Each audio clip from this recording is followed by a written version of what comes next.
friends. So I was filming a video for Instagram and I decided to post it here instead. So sorry about that. The first half or so of the video is shot in portrait mode. You'll forgive me. But it took me this long to start to make a video about some of my favorites from last year. You'll understand when you start watching the video that it's chaos. It's very difficult sometimes to film a video with my toddler around. And so yeah, I made a video. I'm just so happy that I got part 1 out. So this is part 1 of my favorites from books that I own that I read last year. Stay tuned. You know, I put them there for a reason. Okay. You gonna go through the whole stack? Thank you.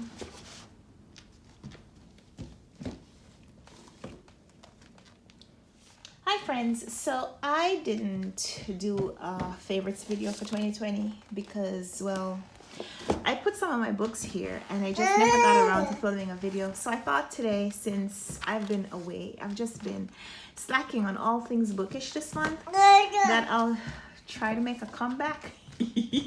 Don't call it a comeback. I'm gonna tell you about some of my favorite books from this shelf. Did I say shelf? I meant 2 stacks of books that have just been living in this room for almost 2 months. Let's go. One of the books that I really enjoyed last year was A Million Aunties by Alicia Mackenzie. This is about, let's show you. This is the author. She's a Jamaican woman living in France. And this book is about a man who has lost his mother and lost his wife, and he's grieving. He's just like so consumed with loss. He's an artist and he hasn't really been able to produce art because he needs to find a light in his life. He's missing the light. And so he decides to go to Jamaica. So I mentioned he's living in America. And he decides to go to Jamaica to reconnect with family, but he's living with he goes to stay with someone that he doesn't know. And this older woman just kind of adopts him. And it's about how aunties help us.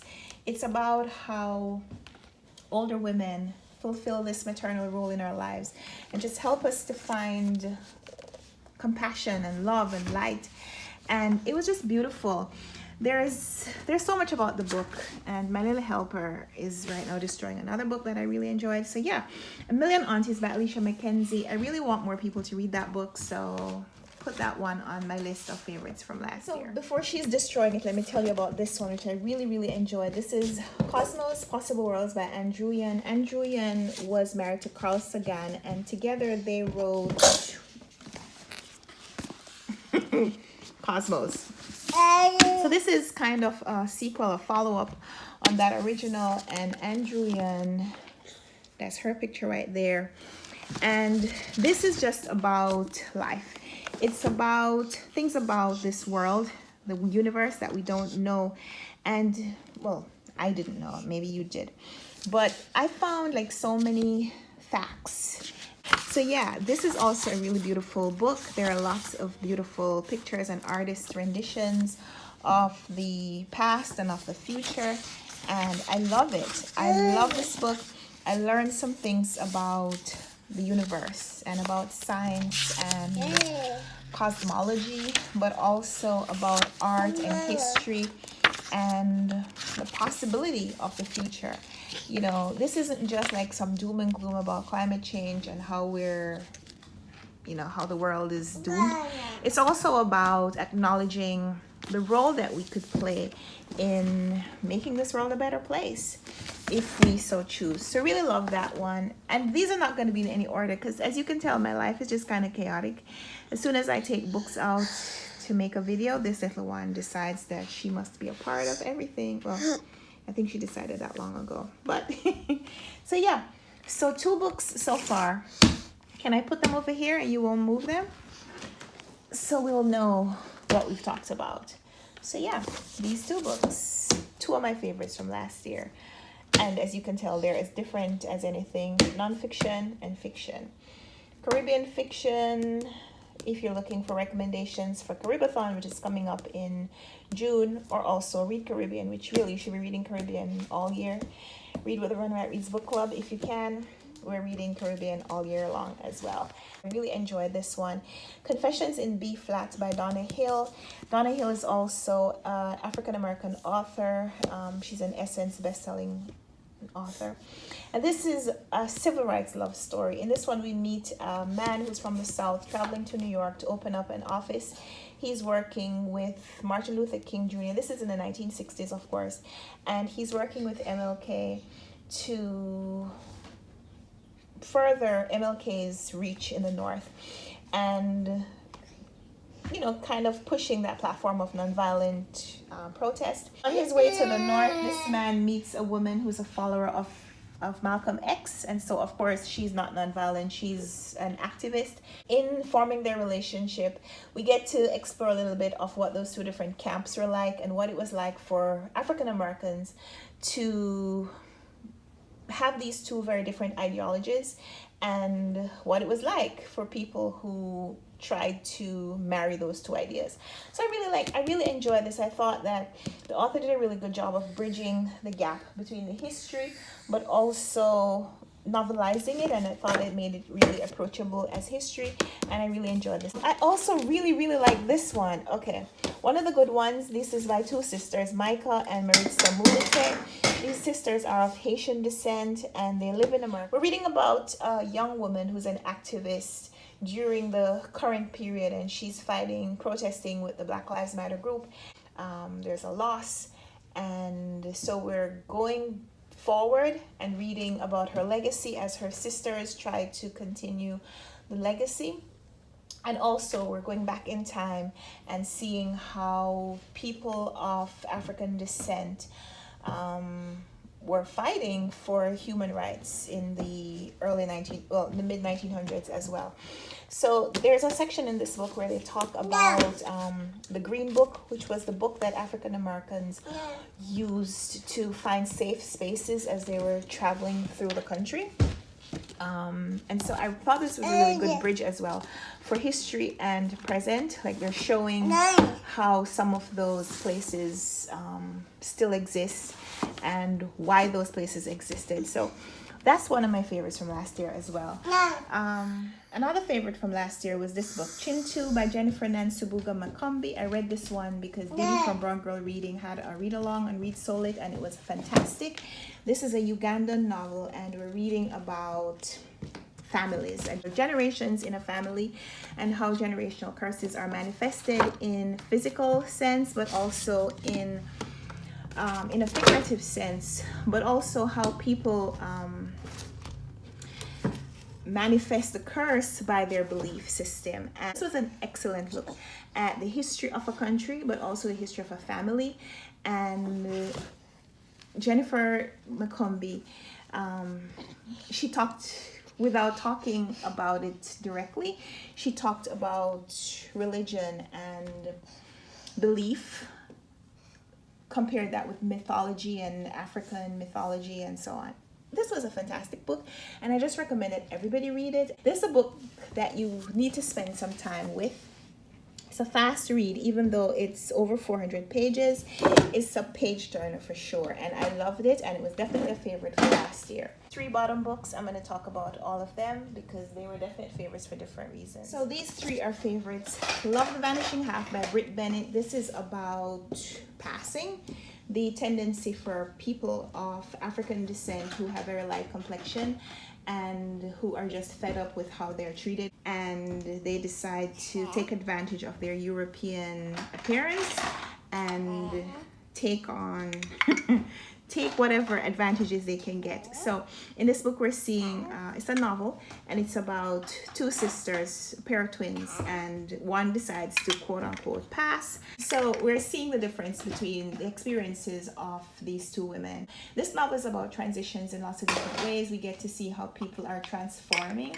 So there's also there's a storyline that focuses on transgender identity, and I thought it was a really brilliant look at that theme. Thought it was fantastic. So that was definitely a favorite last year.